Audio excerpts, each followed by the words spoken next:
Hello friends, आपकी study में आपका स्वागत है। मैं रोशन आप लोगों को परसेंटेज पढ़ा रहा था। आज आगे का क्वेश्चंस को देखेंगे। आइए देखते हैं। बोल रहा है कि Ramesh spends 40% of his monthly salary on food, 18% on house rent, 12% on entertainment and 5% on conveyance, but due to a family function he has to borrow 16,000 from a money lender to meet the expenses of 20,000 his monthly salaries। बोल रहा है कि रमेश जो है 40% अपनी salary का food पे, 18% house rent पे, 12% इंटरटेनमेंट पे और 5% जो है अदर चीज़ों पे खर्च करता है। बट बोल रहा है कि एक फैमिली फंक्शन के कारण उसे जो है 16,000 रुपीज उधार लेना पड़ता है एक मनी लेंडर से। क्यों? क्योंकि 20,000 का जो एक्सपेंसेस था उसको कवर करने के लिए। तो बोल रहा है कि हिज मंथली सैलरीज, उसका मंथली सैलरी कितना होगा। तो इसको कैसे कैलकुलेट करेंगे, आइए देखते हैं। कितना खर्च कर रहा है ये, 40% प्लस 18% प्लस 12% प्लस 5%। इसको आप कैलकुलेट कीजिएगा तो 40, 18 और 12, 30, 70, 75%। 75% इसका जो है एक्सपेंसेस है और 25% क्या हो जाएगा, इसका सेविंग हो जाएगा। सेविंग तो बोल रहा है कि क्वेश्चन अब बोलता है कि इसका मंथली सैलरी क्या होगा, कब, जब ये फैमिली फंक्शन के कारण 20,000 का जो इसका एक्सपेंस है उसको पूरा करने के लिए 16,000 उधार लेना पड़ रहा है। कहने का मतलब कि 20,000 जो है वो किसी फैमिली फंक्शन के कारण 20,000 जो है उसका एक्सपेंस हो जा रहा है और 16,000 उसको उधार लेना पड़ रहा है। दैट मीन्स कि ये जो 16,000 क्यों उधार लेना पड़ रहा है, क्योंकि उसके पास पहले से, अगर इसको 20,000 से सब्ट्रैक्ट करें 16,000, दैट मीन्स कि जो 4,000 है ये आपका क्या है, उसको 16 पूरा 20,000 इसका एक्सपेंस है, इसको मेकअप करने के लिए उसको 16,000 उधार लेना पड़ रहा है। दैट मीन्स कि जो 4,000 है इसके पास पहले से बच रहा था, तभी तो वो सिर्फ 16,000 लिया इस 20,000 को मेकअप करने के लिए। तो ये जो 4,000 होगा ये आपका क्या हो जाएगा, 4,000 जो हो जाएगा वो क्या आपका सेविंग के बराबर हो जाएगा कि नहीं। तो 25% जो होगा वो 4,000 के बराबर होगा। दैट इज 25% आपका कितना हो जाएगा, 4,000 के बराबर हो जाएगा। तो हमको क्या निकालना, उसका मंथली सैलरी। दैट मीन्स कि 100%। तो 100% के लिए क्या करेंगे, 4 से मल्टीप्लाई कर देंगे, इसमें भी 4 से मल्टीप्लाई कर देंगे तो 16,000 हो जाएगा इंटू 4, 16,000। और यही मेरा आंसर हो गया। समझ में आ गया? फिर से देख लीजिए। बोल रहा है कि इसका कितना 75% एक्सपेंस आ जा रहा है और सेविंग 25% हो रहा है। तो बोल रहा है कि 20,000 जो किसी फंक्शन के कारण 20,000 का खर्च आ रहा है, जिसको कि पूरा करने के लिए 16,000 उधार लेना पड़ रहा है। 16,000 क्यों उधार लेना पड़ रहा है, क्योंकि उसके पास ऑलरेडी पहले 4,000 बचा होगा, तभी तो 16,000 सिर्फ उधार ले रहा है 20,000 का खर्च को पूरा करने के लिए। तो ये जो 4,000 बचा है ये क्या है, उसका सेविंग है। तो यही जो है 25% होगा। तो 100% कितना हो जाएगा, 16,000 हो जाएगा। नेक्स्ट क्वेश्चन देखते हैं। आइए नेक्स्ट क्वेश्चन देखते हैं। बोल रहा है कि a person spend 16.66% of his income on house rent, 16.25% of remaining income on children education. Now he spends 4,700 on entertainment. Out of the remaining income he spends 15% on food. Now he gives 1,480 रुपया to his wife for her beauty parlor and he deposit remaining 23,000 rupees in ICICI Bank. Find his monthly income। बोल रहा है कि एक आदमी है जो 16.6% अपने इनकम का जो हाउस रेंट पे खर्च करता है, 16.2% जो रिमेनिंग इनकम बचा उसका चिल्ड्रन एजुकेशन पे खर्च करता है। बोल रहा है कि अब जो है नाउ 4,700 जो है एंटरटेनमेंट पे खर्च करता है। उसके बाद जो बचा हुआ इनकम है उसका 15% जो है फूड पे खर्च करता है। तो बोल रहा है कि नाउ ही गिव्स, अब जो है वो 1,480 रुपया अपने वाइफ को देता है और उसके बाद जो बचता है उसको ICICI बैंक में 23,000 जमा कर देता है। तो बोल रहा है कि उसका मंथली इनकम कितना होगा, 16.66%, 1/6 हो जाएगा और 16.25% ये आपका कितना 13/80 हो जाएगा, राइट। तो बोल रहा है कि 6 से 5 हो गया, मतलब कि खर्च कर दिया। अब जो है बचा इनकम का 80 से 13 खर्च कर दिया, 67 बचा। क्योंकि ये सक्सेसिव में आ रहा है तो सक्सेसिव में हम फ्रैक्शन से लेकर के चलते थे। पहले हम इसको कैलकुलेट कर लेते कि कितना बचा इसके पास, पहले कितना था और बच कितना रहा। तो ये 16 कट जाएगा, तो ये 96 हो जाएगा और ये 67, ठीक है। तो मतलब कि 96 से इसका 67 हो गया। अब जो है इतना खर्च हो गया इसका, 96 था और खर्च क्या क्या हो गया, चिल्ड्रन एजुकेशन और आपका हाउस रेंट पे खर्च हो गया। तो बचा कितना इनकम 67। अब बोल रहा है कि यहाँ से ये 4700 जो है वो और खर्च करता है। 4700 किस पे, इंटरटेनमेंट पे खर्च किया। तो अब जो बच रहा है उसका बोल रहा है कि 15% जो है फूड पे खर्च कर रहा है। 15% मतलब 3/20 होगा, दैट इज 20 से इसका कितना हो जा रहा, 17 हो जाएगा। अब जो बच रहा है वो 17 बच रहा है, यही जो 17 है फूड पे खर्च किया। अब जो बच रहा है उसका क्या कर रहा है कि 1480 रुपया वाइफ को दे रहा है और बाकी जो बच रहा है 23,000 उसको बैंक में जमा कर दे रहा है। मतलब कि 17 जो है यही तो आपका जो रिमेनिंग है 1480 प्लस 23,000 यही होगा, राइट। 17 का वैल्यू, तो ये आपका कितना हो जाएगा 24, इतना होगा 24,480 रुपया। और ये इससे कितना टाइम्स है, अगर इसको कैलकुलेट कीजिएगा तो कैलकुलेट करके देखिए, आई थिंक 1440 टाइम्स है ये। तो ये आपका 1440 टाइम्स है, तो 20 जो होगा ये मेरा कितना होगा, इसको जब 1440 से हम मल्टीप्लाई करेंगे तो ये कितना हो जाएगा 28800, मतलब 28,800 हो जाएगा, राइट। 28,800 हो जाएगा, होगा या नहीं। अब देखिए ये मेरा जो था इतना रिमेनिंग बचा, इतना खर्च करने 4700 खर्च किया, उसके बाद इतना बचा और इस पे जो है 15% खर्च किया तो 17 बचा, और जिसका वैल्यू 24,480 था, मतलब 20 का वैल्यू मेरा इतना आ गया। अब हमको ये जब हम ऐड कर देंगे इसमें तो ये मेरा 67 का वैल्यू देगा कि नहीं, ये जो है और ये मेरा इक्वल है, मतलब कि 67 जो है और ये 20 जो है ये बराबर है। लेकिन हम इसको एक साथ इसलिए नहीं लेकर के चल रहे क्योंकि इसका मल्टीप्लाइंग फैक्टर और इसका मल्टीप्लाइंग फैक्टर अलग है। इसको अगर हम 67 से मल्टीप्लाई कर दे और इसको 20 से, इस दोनों को जब हम इक्वल कर लेंगे तो क्या होगा, मेरा इन दोनों का जो डिफरेंस आ जाएगा वो मेरा इतना आ जाएगा। तो आप यहाँ से वैसे भी कैलकुलेट कर सकते हैं, बट ऐसे कीजिएगा ज़्यादा आसान रहेगा, इसलिए वैसे नहीं बता रहा हूँ। तो ये मेरा 20 का इतना वैल्यू आ गया, इसमें 47 जब ऐड कर देंगे तो ये मेरा क्या 67 का वैल्यू दे देगा 28 प्लस 4700, तो ये मेरा कितना देगा, इतना देगा।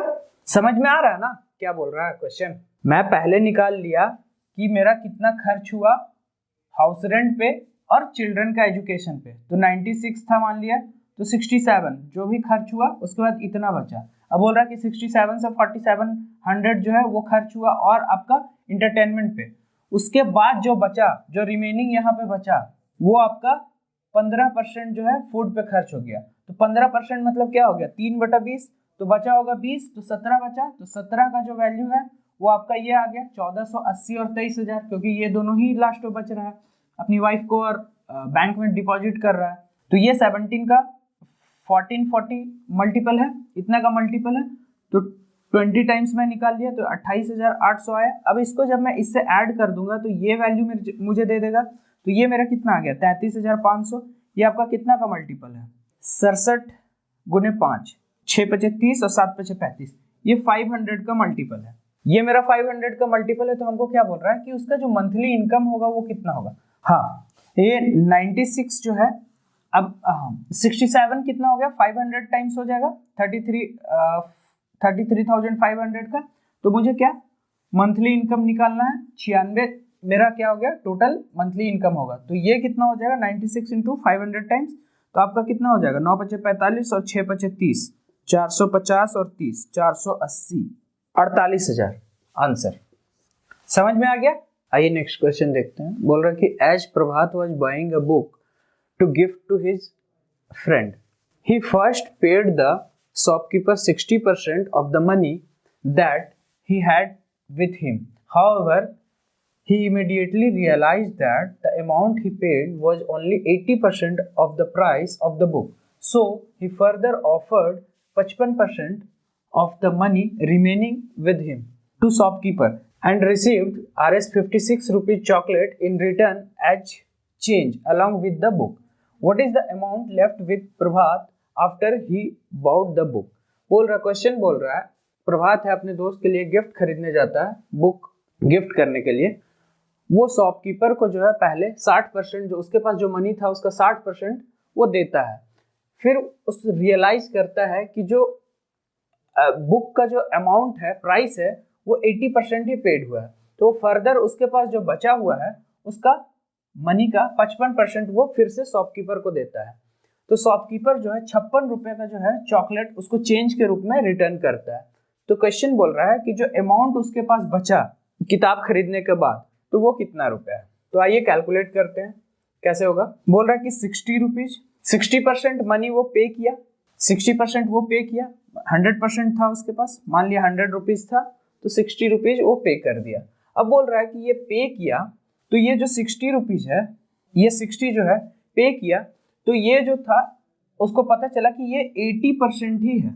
ठीक है, जब दुकानदार को मान लिया कि उसके पास 100 रुपया था, 100 यूनिट था, तो वो 60 यूनिट पे किया। तो जब 60 यूनिट पे किया तो उसको रियलाइज हुआ कि ये जो 60 यूनिट है ये 80% के बराबर था। किताब का जो है वो 80% के ही बराबर था। तो 80% के बराबर था तो 100% हम निकाल लेंगे तो मेरा किताब का दाम आ जाएगा। तो 60/80 × 100 कर लेंगे। तो यहाँ से आप देखिएगा कितना हो जाएगा, 5 4 75 75। मतलब जो किताब का जो दाम है वो 75 रुपया होगा, लेकिन वो पे कितना किया, 60 रुपया पे किया। अब बोल रहा है कि फर्दर जो है उसके पास जो बचा था उसका 55% वो फिर से दुकानदार को दिया। मतलब कि 40 बचा तो इसका जो 55% है वो फिर से दुकानदार को दिया। तो 40 का 55% कितना हो जाएगा, 22 हो जाएगा। 22 तो 22 यूनिट ये वापस दिया, तो 22 वापस दिया तो कितना हो गया, ये टोटल ऐड करेंगे तो 82 हो जाएगा। दैट मीन्स कि वो प्रभात जो है वो 82 यूनिट जो है, हम जो है रुपीज को इसको जो है यूनिट में मान लिए, मतलब 82 यूनिट जो है वो पे किया। लेकिन किताब का जो ओरिजिनल दाम था वो कितना था, 75 था, और वो 82 दिया। तो कितना ज्यादा दिया, 7 ज्यादा दिया। और इसी 7 के बदले जो है वो 56 रुपया का चॉकलेट रिटर्न किया है। तो इसका 7 का जो वैल्यू हो जाएगा वो 56 रुपीज हो जाएगा। तो एक का वैल्यू कितना हो जाएगा, 8 रुपीज हो जाएगा।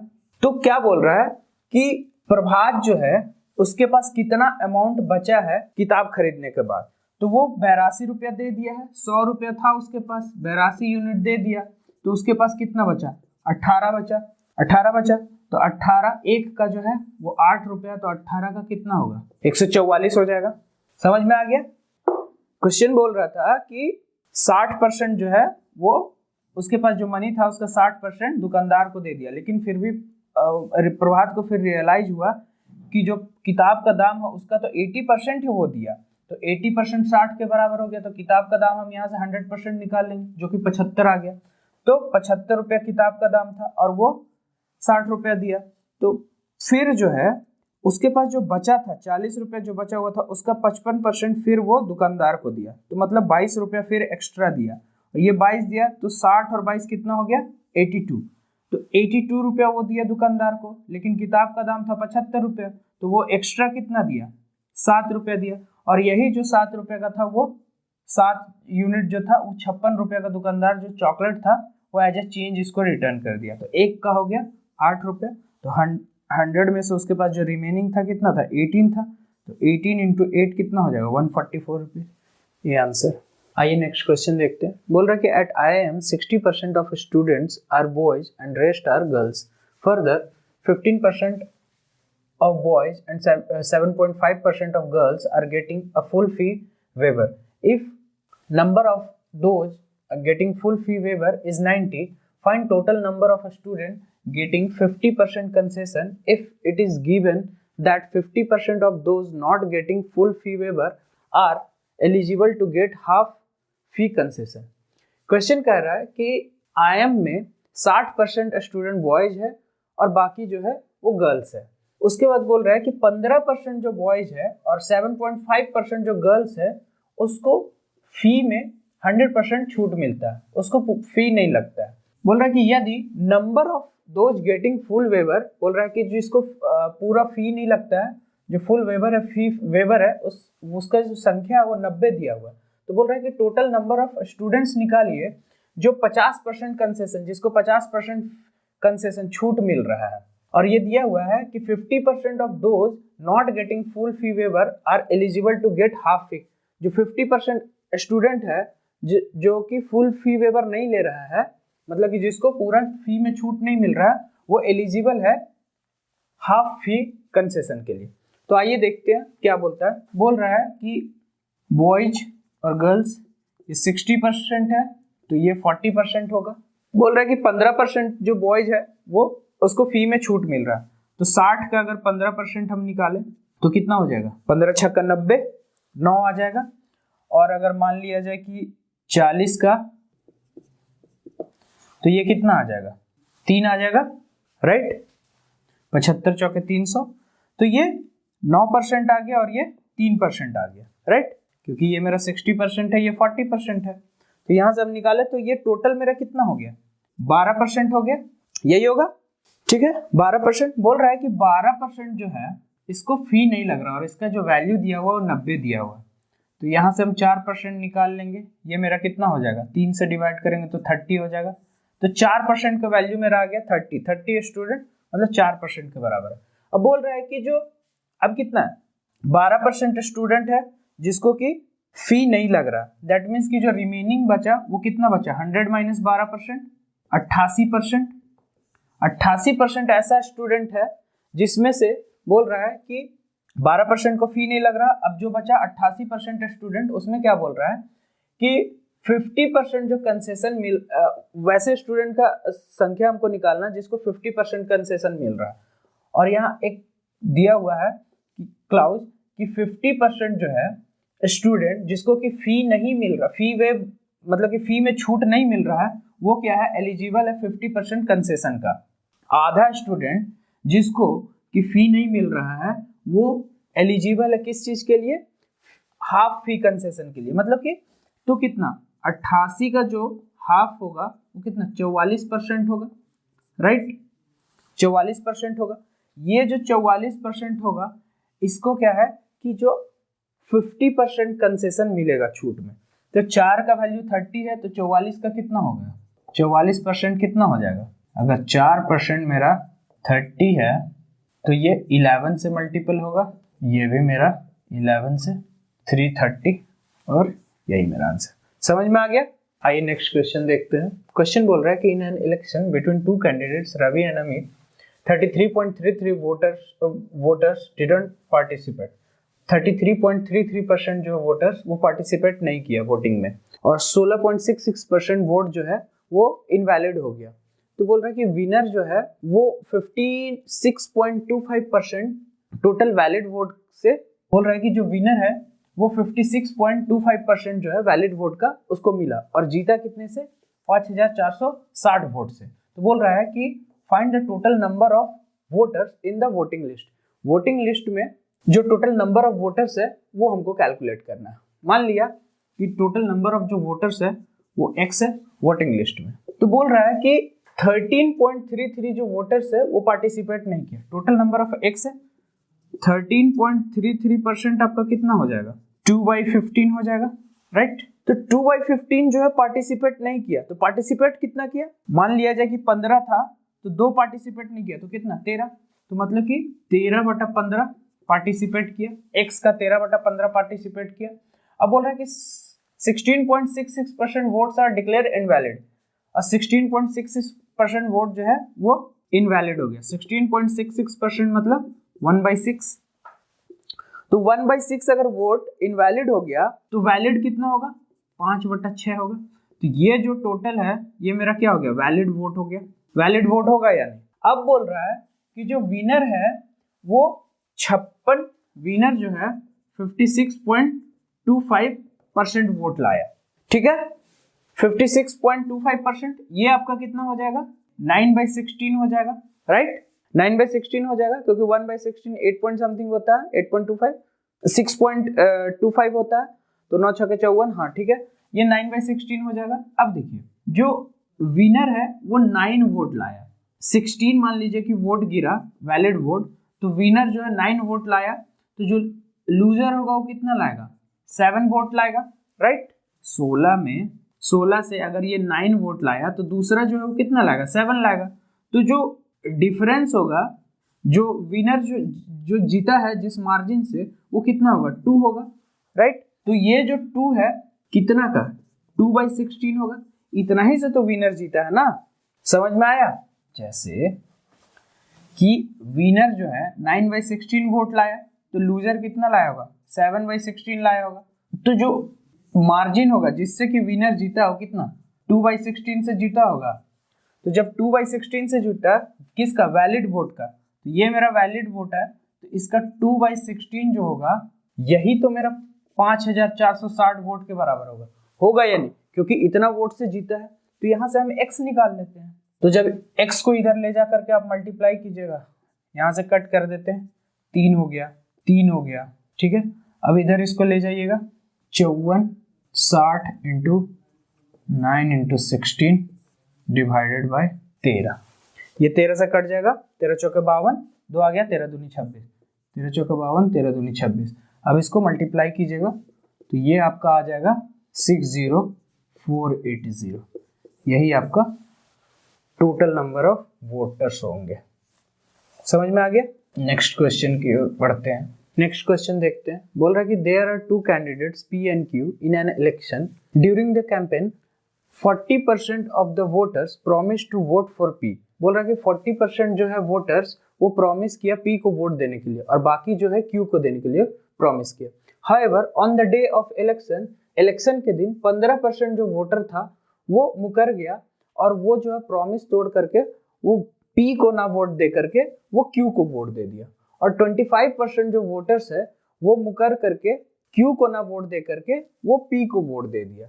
तो बोल रहा है P जो है वो 300 वोट से हार गया, तो what was the total number of voters, total number of voters क्या था वो देखना है, बताना।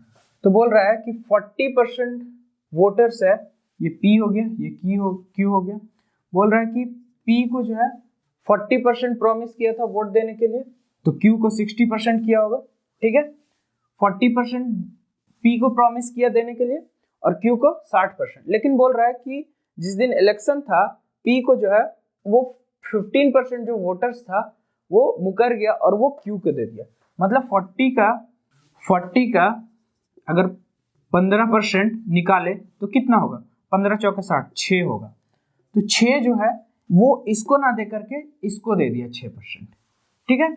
अब बोल रहा है कि जो 25% वोटर्स था Q का, Q को जो 25% जो वोटर्स था, 25 छक्का 150, 15 ये इसको ना दे करके, इसमें ऐड हो, इसको ना दे करके ये इसको दे दिया। तो अब जो है समझ में आया क्या हुआ कि कैंपेन के दौर जो है वो वोटर्स प्रॉमिस किए 40% P को देने के लिए और 60% Q को देने के लिए, लेकिन जिस दिन इलेक्शन था उस दिन क्या हुआ कि P का जो है 15% वो मुकर गया और वो Q को दे दिया वोट, और Q का जो था 25% वो मुकर गया और वो Q को दे दिया वोट।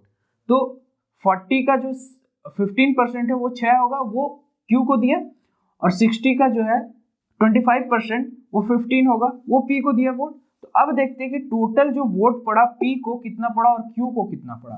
तो 40 में से 6 गया, 36 और 15 आपका ये हो जाएगा 40 और 15 55, 49 हो जाएगा। मतलब कि 49% इसको पड़ा वोट, ठीक है। 55 में से 6 गया 49। अब ये जो होगा इसमें से अगर आप देखिए तो 45 6 51% इसको पड़ा। ऑब्वियस सी बात है, अगर इसको 49 पड़ा तो इसको 51 पड़ा, तो कितना 2% का अंतर हुआ। 2% का P जो है वो 300 वोट से हारा है, मतलब कि P जो है कितना से 2% से हारा, तो इसी का जो है 2% कितना होगा 300, तो आपका 1% 150 हो जाएगा, तो 100% 15,000 आंसर है। समझ में आ गया। नेक्स्ट क्वेश्चन देखते हैं। बोल रहा कि salesman is allowed 16% commission on the total sales made by him. एक सेल्समैन है, वो 16% कमीशन अलाउ करता है टोटल सेल्स पर, ठीक है, and a bonus of 3% on the sales over 18,500। 18,500 से जब ज्यादा सेल करता है तो उसको 3% का बोनस मिलता है। If the total earning of A salesman is 15,595, तो बोल रहा है कि टोटल सेल्स क्या होगा वो निकालना है। तो आइए देखते हैं। जब 18,500 इसका सेल होता है तो कितना 16% कमीशन मिलता है, लेकिन इससे जब 18,500 से जब ज्यादा इसका सेल होता है तो कितना 16% तो कमीशन मिलता ही है, प्लस 3% जो है वो बोनस भी मिलता है। तो अगर आप देखें कि ये जो 18,500 का अगर हम 3% इसका भी निकाल, ये जो मेरा क्या है, ये 15,595 जो इसका आया है, अर्निंग आया, वो किससे आया है 18,500 का 16% और 18,500 प्लस से जो आया 16% प्लस 3%। तो अगर देखा जाए तो अगर हमको 18,500 का अगर हम 3% निकाल लें तो मेरा कितना होगा 36 और 5 15, 185 गुना 3 कितना होगा 555 हो जाएगा। अगर इसका परसेंटेज निकाले तो ये मेरा 555 रुपया होगा। कहने का मतलब है कि सिर्फ इसको 16% मिल रहा था, अगर इतना का उसका बिक्री हो रहा था, लेकिन इससे ज्यादा का बिक्री करने पे इसको 3% एक्स्ट्रा मिल रहा है। तो ये इतना से ज्यादा, अब ज्यादा कितना ही तो हमको नहीं पता है, हम लोग को तो नहीं पता है, तो हम क्या करेंगे, इसीलिए 3% इसमें एक्स्ट्रा और अगर ऐड कर देते तो मेरा जो टोटल सेल्स है उसका आ जाता उतना परसेंटेज। कहने का मतलब है कि ये जो 3% अगर इसको हम लेस कर दें इसका 3% से तो भी आ जाएगा, लेकिन दिक्कत क्या है कि यहाँ 18,500 से कितना ज्यादा ये तो मुझे नहीं पता है।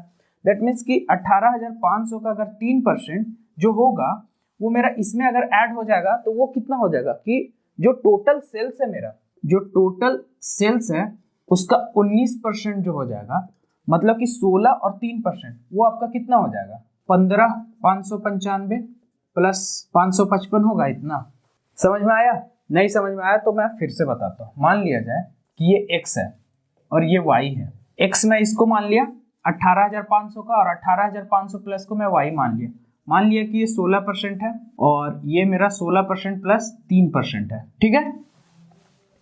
अब बोल रहे हैं कि x का हमको 16% मिल रहा है प्लस y का 19% जब मिल रहा है तो इसका जो सेल्समैन का जो अर्निंग हो रहा है वो कितना हो जा रहा है 15,595 हो रहा है। अब देखिए यहाँ पे क्या है कि 16%, अब मुझे तो पता नहीं चल रहा। अगर हम यहाँ क्या करें कि x का 3% ऐड कर दें और इधर भी x का 3% ऐड कर दें तो ये मेरा कितना हो जाएगा, x का 19% हो जाएगा प्लस y का 19% हो जाएगा और ये मेरा कितना हो जाएगा 15,595 प्लस x का 3% होगा। और अगर यहाँ से अगर आप देखिए 19% x प्लस y का होगा और ये मेरा 15,595 प्लस x इंटू 3% होगा। कहने का मतलब x प्लस y क्या है, मेरा टोटल सेल्स है। टोटल सेल्स का 19% मैं क्या किया 18,500 था उसका, मतलब x का जो 3% है अगर मैं इसमें ऐड कर दिया तो मेरा आ गया 19%, टोटल सेल्स का 19% इतना। तो वही चीज तो मैं भी यहाँ पे किया हूँ कि टोटल सेल्स का 19% जो है वो कितना होगा 15,595 प्लस 555। तो यहाँ से मेरा टोटल सेल्स आराम से निकल जाएगा। समझ में आया मैं क्या किया, इसको मैं x मान लिया, इसको मैं y मान लिया, तो x का 16% प्लस y का 19% मेरा 15,595 था। लेकिन अगर मैं दोनों साइड x का 3% ऐड कर दूं तो मेरा क्या हो जाएगा x का 19% y का 19%, 15,595 प्लस x का 3% होगा। अब यहाँ से देखिए 19 कॉमन आ जाएगा क्योंकि कॉमन है, तो x प्लस y जो मेरा क्या टोटल सेल्स हुआ और मेरा जो अर्निंग आया वो कितना 15,595 प्लस x प्लस 3% आया। तो वही मैं बोल रहा हूँ कि टोटल सेल्स का जो 19% होगा वो इतना होगा या नहीं। समझ में आ रहा है? समझ में आ रहा है। तो यहाँ से हम डायरेक्ट जो है टोटल सेल्स जो है वो कैलकुलेट कर लेंगे। तो टोटल सेल्स मेरा कितना हो जाएगा टोटल सेल्स के लिए, तो ये मेरा हो जाएगा 5 5 10, 9 5 14, 15, 10 1 11, 6, 16 150 बटा 19%। ये मेरा कितना हो जाएगा, टोटल सेल्स का 1% आ जाएगा। अगर 100% मेरे को निकालना है 100% टोटल सेल्स का, तो वो कितना हो जाएगा 19% इंटू 100%। ठीक है, समझ में आ रहा है? ठीक है, यहां से कट कर देते हैं, तो ये जो है 850 बार में कट हो जाएगा और ये जो मेरा आ जाएगा 85,000 आंसर। 85,000 समझ में आ गया कैसे हुआ कि हम 16% एक्स्ट्रा 3% को जब ऐड कर देंगे इसमें, तो वो मेरा टोटल सेल्स का जो 19% हो जाएगा वो आ जाएगा, क्योंकि ये और ये मिला करके ही तो मेरा टोटल सेल्स हो रहा है ना। आइए देखते हैं। बोल रहा है company gives 15% commission to his salesman on his total sales and above sales of 18,000 2% bonus. बोल रहा है कि एक कंपनी जो है 15% कमीशन देती है सेल्समैन को उसके टोटल सेल्स पे, और 18,000 से अगर ज्यादा सेल करता है तो 2% का बोनस भी देती है। बोल रहा है कि if the salesman deposited 75,060 rupees in the company after deducting his commission, वो अपना कमीशन को डिडक्ट करने के बाद कंपनी को जो है वो 75,060 रुपया देती है। तो बोल रहा है कि जो टोटल सेल्स होगा वो कितना होगा 18,000 रुपया, और ये 18,000 ज्यादा जब प्लस तो 15% देती थी, अब कितना 15% प्लस 2% इसको बोनस भी मिला। ठीक है, तो हम क्या करते थे कि जैसे कि टोटल सेल्स मेरा था, टोटल सेल्स का हम क्या करते थे कि 17%, टोटल सेल्स का जो 17% होगा वो जो कमीशन आता था, जो भी कमीशन उसको मिला उसका जो सेल्समैन का जो अर्निंग होता था, अर्निंग प्लस हम क्या करते थे कि 2% 18,000 का करते थे, राइट, इतना करते थे। तो बोल रहा है कि जो सेल्समैन जो है वो डिपॉजिट किया अपना कमीशन कट करके, दैट मीन्स कि जो टोटल सेल्स होगा उसका कमीशन कितना 17% हो रहा है, तो मतलब 83% होगा। जो डिपॉजिट होगा टोटल वो कितना होना चाहिए 75,060 होना चाहिए, मतलब कि 17% वो कट करके अगर दे रहा है तो आपका कितना 83% दे रहा है, और वो 75,060 होना चाहिए। मगर ये जो 2% एक्स्ट्रा हम ऐड करते थे, मतलब इसमें जो है 2% जो एक्स्ट्रा बोनस जो मिल रहा है वो इसमें से तो लेस हो जाएगा ना 2% बोनस, क्योंकि वो बोनस जो है जो हम लोग तो 17% लेकर के चल रहे हैं, लेकिन एक्चुअल में क्या 17% है? इस 17% कब है? जब 18,000 से प्लस है तब, लेकिन जब 18,000 है तो सिर्फ तो 15% है ना, तो इसका जो 2% होगा वो भी तो इससे डिडक्ट करेंगे, लेस करेंगे, क्योंकि हम लोग तो मान करके चल रहे थे 17% टोटल, तो ये जो होगा वो लेस हो जाएगा। 2% जो होगा वो आपका 18,000 का 2% यहां से डिडक्ट हो जाएगा, तो ये कितना हो जाएगा 75,060 माइनस 18 दूनी 36, 360 डिडक्ट होगा तो 60 गया 75, ये कितना हो जाएगा? ये हो जाएगा मेरा 74, कितना हो जाएगा 74,700 हो जाएगा, 74,700 हो जाएगा। और ये मेरा कितना 83% जो है 74,700 है, तो हमको क्या निकालना है कि टोटल सेल निकालना है, टोटल सेल। तो 83% जो है वो 83% मेरा 74,700 है, तो 1% मेरा कितना होगा 74,700 बाई 83%, दैट इज 9,872 900 के होगा, तो 100% मेरा कितना हो जाएगा 900 इंटू 100, दैट इज 90,000। समझ में आ गया ये मैं क्यों डिडक्ट किया? क्योंकि उसका जो कमीशन बनता था वो कितना 18,000 का 15% और 18,000 प्लस जो है उसका 17%, तो ये तो मुझे पता नहीं है ना कि 18,000 से प्लस वो कितना है, तो हम लोग क्या करेंगे कि इसमें भी 17%, तो ये मेरा टोटल कमीशन आ जाएगा, तो 17% टोटल सेल्स का जो होगा उसका अर्निंग होगा, लेकिन ये जो 2% जो इसमें हम लोग एक्स्ट्रा देते थे, क्योंकि इसमें तो है नहीं 2% एक्स्ट्रा, तो वो मेरा इससे डिडक्ट हो जाएगा, और जो बचेगा वो 83% बचेगा सेल्स का, तो यहाँ से 1% निकाल लेंगे और 100% मेरा 90,000 आ जाएगा। तो ये रहा आज का लास्ट क्वेश्चन, हम लोग आज का क्लास यही खत्म करते हैं। कोशिश करूंगा मैं कि कल का जो क्लास है उसमें परसेंटेज को कंप्लीट कर दूं, और नेक्स्ट फिर दूसरा चैप्टर अगले क्लास से, उसके अगले क्लास से स्टार्ट करूंगा। सो थैंक यू, आज का क्लास यही खत्म करता हूँ।